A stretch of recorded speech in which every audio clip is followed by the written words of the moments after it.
দাবি, দলের একাংশই বিরোধীদের সঙ্গে জোট বেঁধে এসব করছে। মানগোবিন্দ অধিকারী, তৃণমূল বিধায়ক, ভাতার। তৃণমূল কংগ্রেসের এত দুর্দিন আসেনি যে পোস্টার দেখে প্রার্থী ঠিক করতে হবে। এই সমস্ত কুৎসা এবং অপপ্রচারের কোনো ভিত্তি নেই, এর কোনো মূল্য তৃণমূল কংগ্রেসের কাছে নেই। এই যে পোস্টার, এর থেকে বোঝা যাচ্ছে যে এতদিন ধরে বিজেপি যে কথা বলে আসছিল, বিধায়ক থেকে জেলা পরিষদের নেতা থেকে বুথ স্তরের নেতা, সকলে করাপ্টেড এবং সাধারণ মানুষের উপর অত্যাচার করে তাদের একটাই লক্ষ্য অর্থ ইনকাম। সেটা এই পোস্টারের মাধ্যমে সত্য তা প্রমাণিত হলো। ভাতার বিধানসভায় শাসক দলের প্রার্থী বদলের একটা ইতিহাস আছে। 2011 থেকে তৃণমূল জিতলেও প্রত্যেকবার প্রার্থী বদল হয়েছে।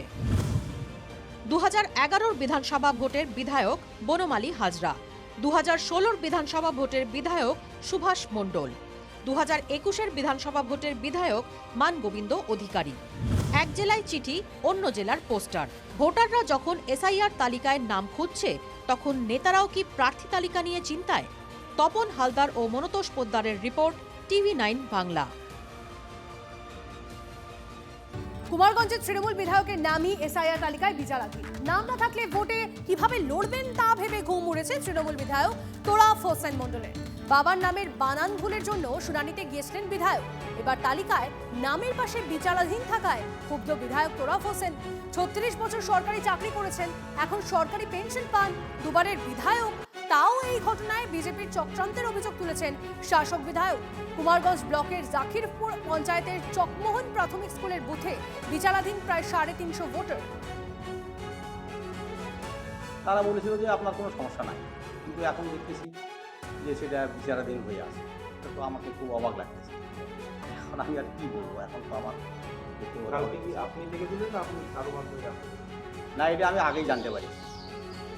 এটা আমি আগেই ভিডিও মারফত জানতে পেরেছি যে আমার দিল্লির যারা শাসন ক্ষমতায় আছে তাদের ইচ্ছা মতন তো চলতেছে। আমার মনে হচ্ছে বেছে বেছে আমাদের এভাবে হেনস্থা করা হচ্ছে, তাদের রাজনৈতিক সুবিধা হবে।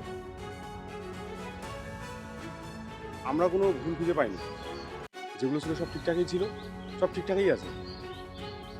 আমাদের যেটা মনে হচ্ছে যে এটা একটা চক্রান্ত, কারণ বিজেপি সারা পশ্চিমবাংলায় যে চক্রান্ত করছে, পাশাপাশি আমাদের এই কুমারগঞ্জ বিধানসভায় যদি আমরা দেখি যে বেছে বেছে একটা নির্দিষ্ট সম্প্রদায়ের মানুষকে ঘুরপথে যে ক্ষমতায় আসার যে একটা অপচেষ্টা, পিছনের দরজা দিয়ে ক্ষমতায় আসার যে একটা অপচেষ্টা, তার জন্য বেছে বেছে একটা নির্দিষ্ট সম্প্রদায়ের মানুষকে একটা বাদ দেওয়ার অপচেষ্টা, এটা ছাড়া অন্য কিছু নেই।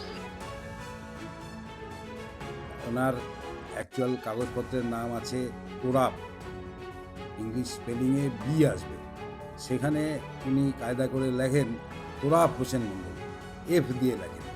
তা অটোমেটিক এটা নির্বাচন কমিশনের ব্যাপার, তোরাফ না তোরাফ সেটা ওনাকেই প্রমাণ করতে হবে। এটা নিয়ে বিজেপিকে কেন দুষছে আমার জানা নেই। এরা এখন আতঙ্কে এই সমস্ত করছে।